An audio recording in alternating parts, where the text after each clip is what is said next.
देखिए, आपने पूछा था संविदा कर्मचारियों के बारे में, नेता सदन ने आउटसोर्सिंग तक के बारे में बता दिया कि संविदा भर्ती की कोई नीति नहीं है।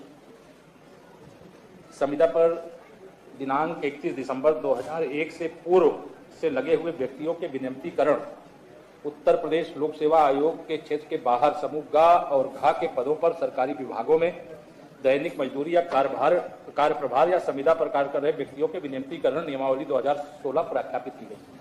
मानवत आपके माध्यम से मैं सदन को बताना चाहता हूं कि युवाओं के उज्जवल भविष्य की चिंता या कोई किसी भी क्षेत्र में किसी भी प्रकार की सेवा दे रहा है तो उसकी चिंता सरकार अपनी नीतियों के अनुसार, व्यवस्थाओं के अनुसार करती है।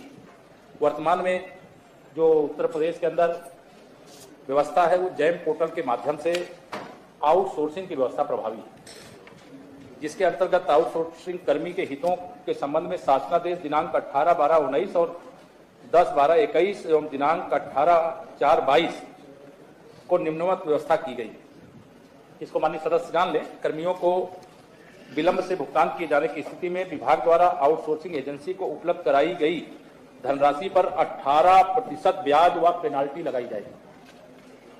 समस्त विभागों द्वारा आउटसोर्सिंग पर रखे गए व्यक्तियों के पारिश्रमिक का भुगतान प्रत्येक दशा में समय से सुनिश्चित किया जाए, किसी प्रकार की अवैधानिक कटौती न की जाए तथा आबद्ध कार्मिकों का उत्पीड़न न हो। इस प्रकार आउटसोर्सिंग पर रखे गए व्यक्तियों की प्रत्येक माह ईपीएफ और ईएसआई के मद में कटौती की धनराशि निर्धारित खातों में अनिवार्य रूप से जमा किया जाना सुनिश्चित किया जाए। यदि आउटसोर्सिंग पर रखे गए व्यक्तियों के पारिश्रमिक के भुगतान में विलंब होता है, कोई भी अवैधानिक कटौती की जाती है या ईपीएफ ईएसआई की कटौती का कोई अनियमित दुर्विनियोग होता है तो इसके लिए संबंधित विभाग के आहरण एवं वितरण अधिकारी यानी डीडीओ तथा सेवा प्रदाता संस्था का उत्तरदायित्व निर्धारित किया जाए तथा सेवा प्रदाता के रूप में नियमानुसार कड़ी कार्रवाई सुनिश्चित किया जाए।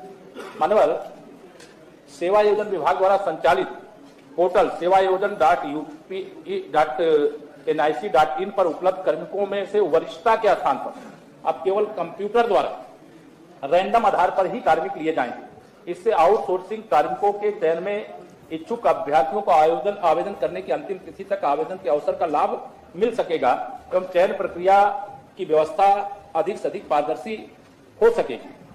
वर्तमान में कार्य कर रहे आउटसोर्स कर्मियों को ही जेम पोर्टल द्वारा चयनित सेवा प्रदाताओं द्वारा रखा जाएगा। केवल नवीन कर्मी ही पोर्टल से लिए जाएंगे। एक बार किसी कर्मी को तैनात करवाने के बाद सेवा प्रदाता स्वयं उसे बदल नहीं सकता। सूक्ष्म मध्यम एवं लघु उद्यम विभाग के शासनादेश दिनांक 25/8/2020 में यह निर्देश दिए गए हैं कि आउटसोर्सिंग कर्मियों का मानदेय श्रम विभाग के न्यूनतम वेजेज के अनुसार होगा, जो वर्तमान में प्राप्त हो रहे हैं। मानदेय से कम नहीं होगा। अनवर माननीय सदस्य ने जो विषय उठाया है उसके संबंध में मैं बहुत स्पष्ट तरीके से ये बताना चाहता हूं कि सरकार पूरी तरह से, जैसे संविदा के आधार पर हमारे यहाँ कोई नीति नहीं, संविदा का ही पूरा विषय आपने उठाया। 2001 के पहले के जो संविदा कर्मी हैं उनको नियमित करने की नीति पहले से 2016 से प्रख्यापित है। आगे आउटसोर्सिंग के लिए जैम पोर्टल है। जैम पोर्टल के माध्यम से जो एजेंसियां इसकी पात्रता रखती हैं वो उसमें पार्टिसिपेट करती हैं और पार्टिसिपेट करके वह उसमें हिस्सा लेती हैं। और जो लगता है कि ये जो विभाग के अनुसार जो विभिन्न शासनादेशों के क्रम में जो नियम के अनुसार आउटसोर्सिंग कर्मी लिए जाने वो लिए जाते हैं। तो सरकार अपने प्रदेश के युवाओं के उज्जवल भविष्य को लेकर के पूरी तरह से सजग और सतर्क है। कोई सेवा प्रदाता कंपनी किसी हमारे आउटसोर्सिंग से अगर किसी विभाग में कोई युवा को लिया गया है तो उसका शोषण न कर सके, इसके लिए पहले से ही शासनादेश उपलब्ध हैं।